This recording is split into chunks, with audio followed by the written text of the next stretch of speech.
I dried all my basil. Well, much more to dry from outside, but this is a start. And then I'm gonna take the leaves off the stems and put them in jars. And then I will vacuum seal the jars. Look at that beautiful dried dill. And you can see it. Look at all that. So I'm gonna kind of shake it down and put it in a jar.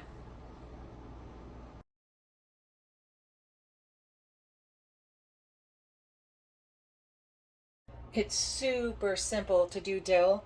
You don't have to take the little pieces of dill off the stem when you dehydrate it. You just put the whole thing in there, dehydrate it, bring it back out, and all you're going to do is just crunch it, and the little things just fall right off the vine. Pretty cool. After you crunch all the little pieces down, I don't know if you can see, but look at, oh, I wish there was a scratch and sniff button. It almost smells like licorice. It is so fresh. And I have a lot of other dill outside that I have grown. Plus, I just started more dill in little, from the seeds. I need another batch of this because all this last year I had a hard time finding dill in the store. And I make a homemade tartar sauce. I don't do it any other way. And it is delicious. And it's also made with capers. But the secret ingredients is dill. And then home preservation is never totally simple. But I'm just going to pick through and get any of the bigger stems that kind of broke off and fell through. It is so worth doing this. And I will continuously be drying herbs. I have a bunch of peppers that I froze from plants last year, and I'm going to pull them out of the freezer today. They'll thaw pretty quickly, and they will go into the large dehydrator today. And then I will powder them, crush them down into a powder once they're dry. Oh, and you don't dehydrate hot peppers in the house, and you do not put them in your Ninja or food blender when you grind them down. You don't do any of that in the house. It will burn your eyes. But this is just, look at it. Just like what you see in the store. And I'm going to keep breaking it down gently. And just pull out the bigger stems. And even if some bigger stems go inside your jar, when it's time to use it, it's okay. You just take out the bigger stems. It's so worth it. Oh, this smell.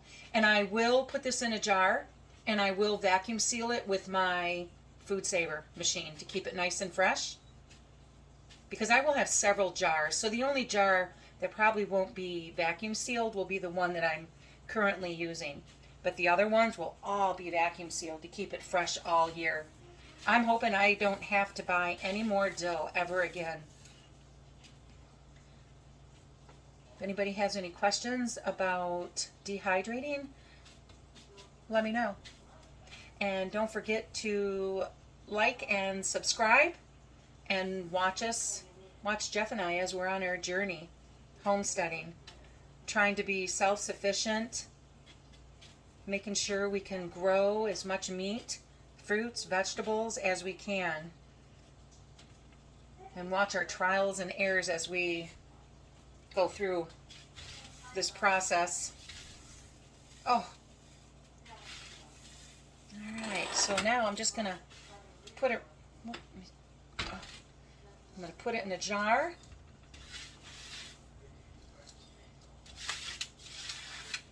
It does smell like licorice. I don't know why it smells. If you've ever smelled fennel, have you grown fennel?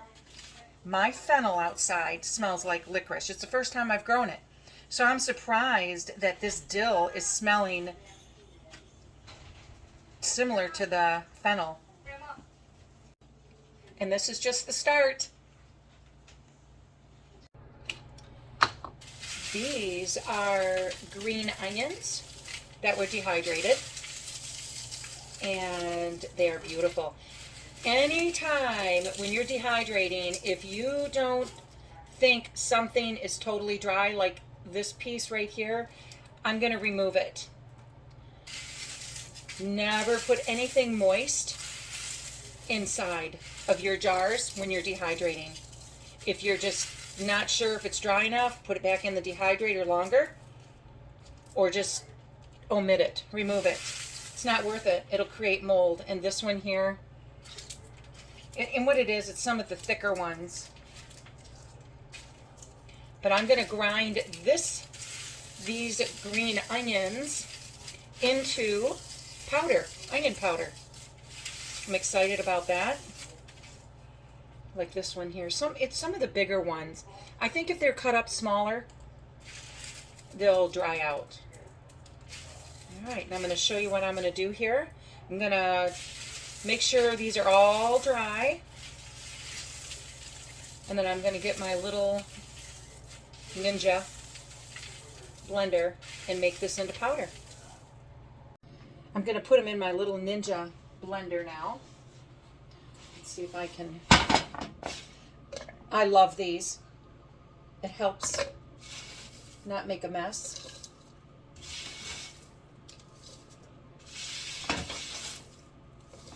You know, and when you dehydrate so much, but you get very little out of it.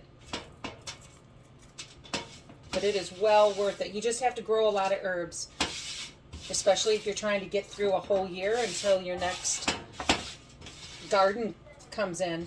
Or you can always do basil inside. You can do herbs inside. Especially, you know, to have fresh basil with mozzarella and balsamic vinegar. That'd be good for the winter. Something fresh. Okay. Set this to the side. Oops. Poof. So, remember, never do hot peppers in the house. I'm just going to...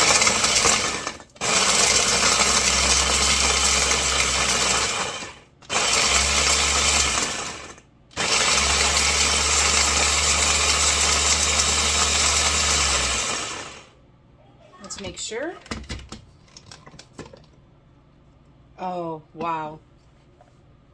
Oh, it smells. That oniony chive smell. They're green onions. Oh, I think I'm going to sneeze, but oh, just delicious. Let me get my jar.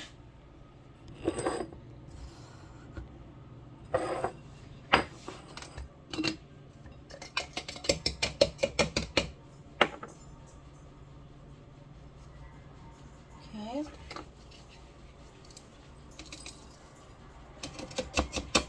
So,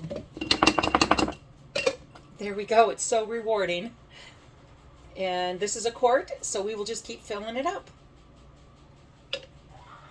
It's always important to label what you have in the jars.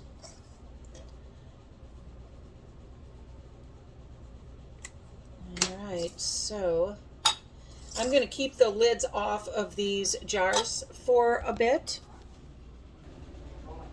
There we go. And I just will be like shaking them throughout the day just to make sure they're all completely dry. And then I will vacuum seal them. And every time I dehydrate more, I will add to the jar until the jar can't hold no more, and then I will get more jars.